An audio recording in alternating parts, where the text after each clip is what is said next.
For over 2 centuries, the Columbia Plateau in central Washington state was home to large herds of wild horses. This area, covered with bunch grasses, was part of a vast, unbroken grassland that extended from Canada into Mexico.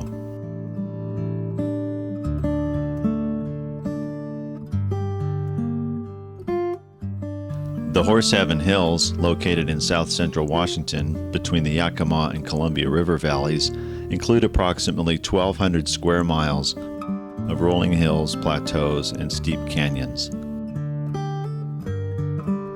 Today, this area is covered with large wheat farms, wine grape vineyards, vegetable farms, and rows upon rows of wind machines. Noticeably absent from the hills are the bunch grasses that once extended from horizon to horizon. Also gone are the herds of wild horses, the romantic namesake for this region. Transformation of the Horse Heaven Hills from unbroken grassland to an area of intensive agriculture is a story that is common throughout the West.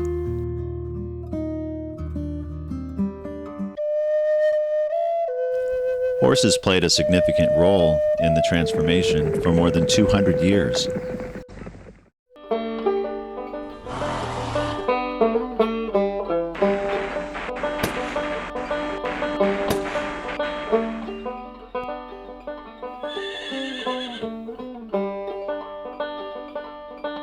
that's not gonna do it.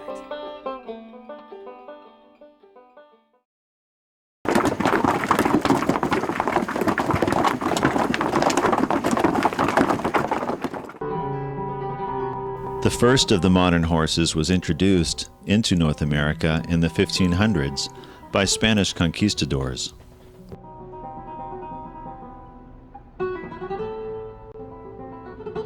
These horses were derived from the Spanish barbs in Andalusia.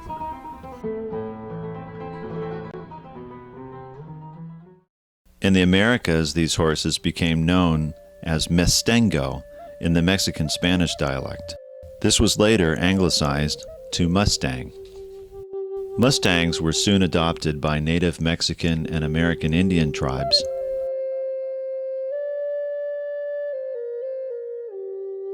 Over the next 200 years, the Mustangs were moved throughout the western United States along the Indian trade routes.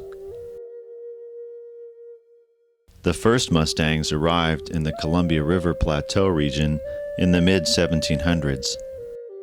Here, they quickly became the main source of transportation for all the area tribes.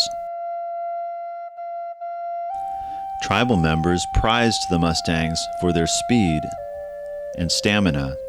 They were revered for their fierce independence.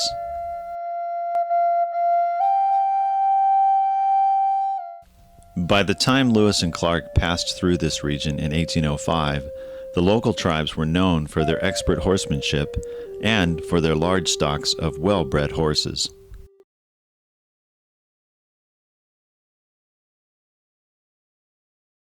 Opening of the Oregon Trail in the mid-1840s accelerated the influx of American and European immigrants into the area.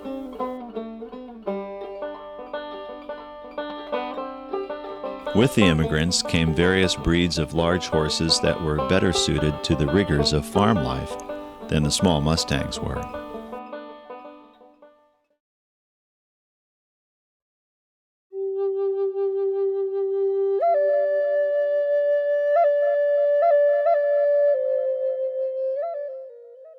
By the time explorer David Thompson crossed the Columbia Plateau in the early 1800s, the Mustang had been a part of Indian culture for nearly a century.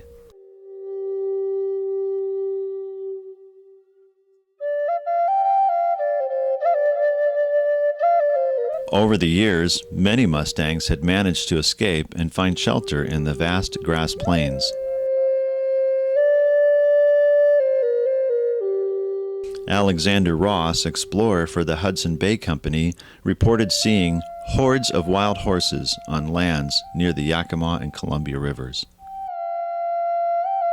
The lushness of this land and the large number of wild horses caused James Gordon Kinney, an early settler in the Yakima Valley, to exclaim in 1881, "This is surely a horse heaven!" Thus, the name was born.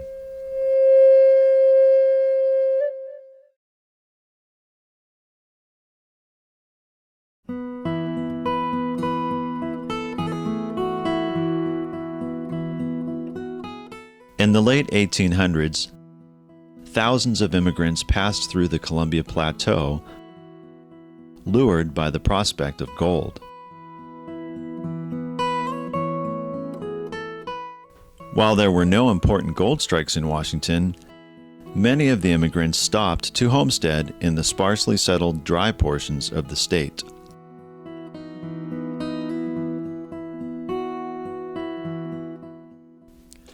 Several small communities soon popped up across the Horse Heaven Hills.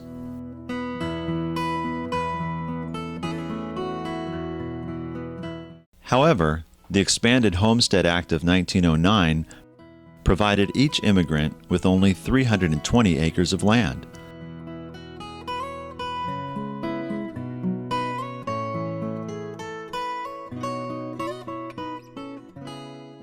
This quickly proved insufficient to support families.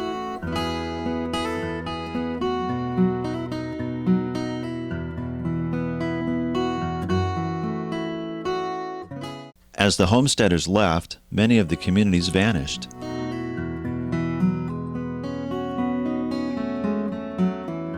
Vacant lands were subsequently acquired and combined into large wheat farms.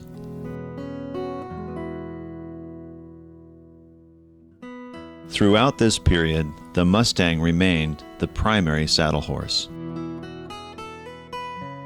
However, larger and stronger horses were needed to power the increasingly complex machinery used to plant, harvest, and transport wheat and other crops. A single wheat combine required at least 36 horses. 32 pulled the combine, while another 4 pulled a wagon to gather the sacks of grain.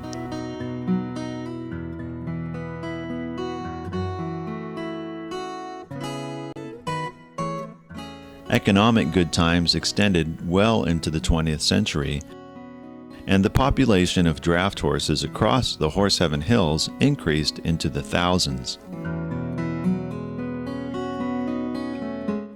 However, outside events were about to change the elite status of horses forever.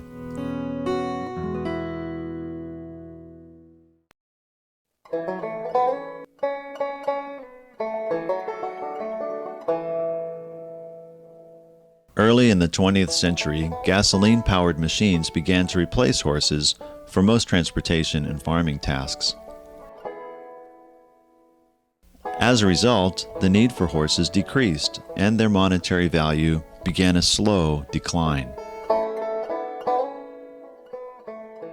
Then came the wheat market collapse of the 1920s, followed closely by the stock market crash and the Great Depression of the 1930s. Many farmers, unable to feed their horses, released them to fend for themselves in the hills and canyons throughout eastern Washington. Across the Horse Heaven Hills, these once domesticated animals joined and sometimes interbred with the wild Mustang herds. In a land where fences were rare and range land becoming increasingly scarce, these herds of feral horses quickly became unwanted pests. Because of the damage they inflicted on commercial crops, many of the feral horses were rounded up for sale or destruction.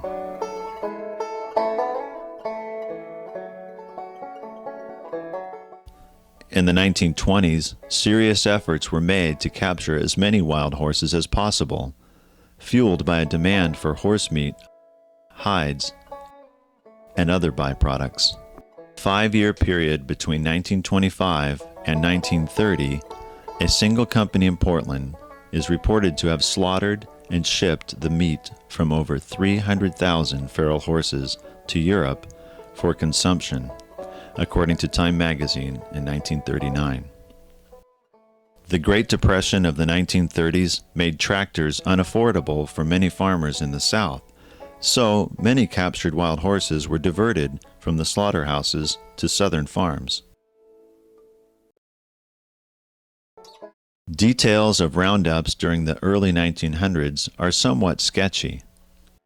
However, public sentiment was summarized in a 1938 memo from the Department of the Interior.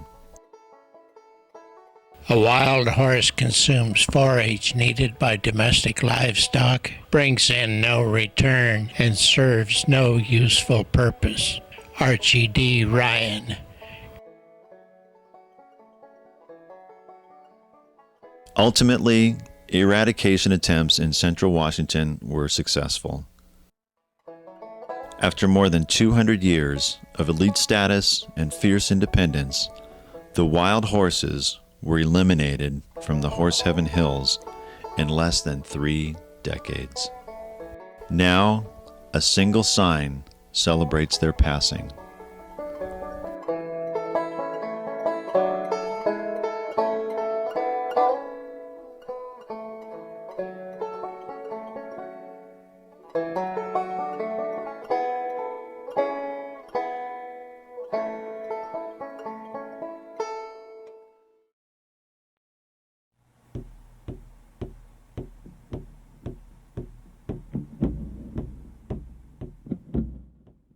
During the decades when feral horses were pursued relentlessly for annihilation, some managed to escape into the closed portion of the Yakima Indian Reservation.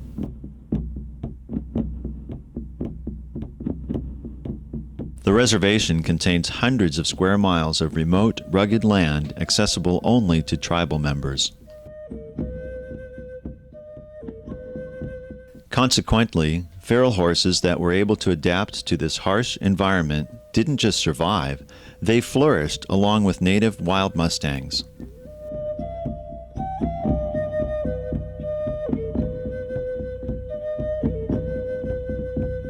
Today, the wild descendants of this interaction live comfortably under the protection and management of the Yakima Nation.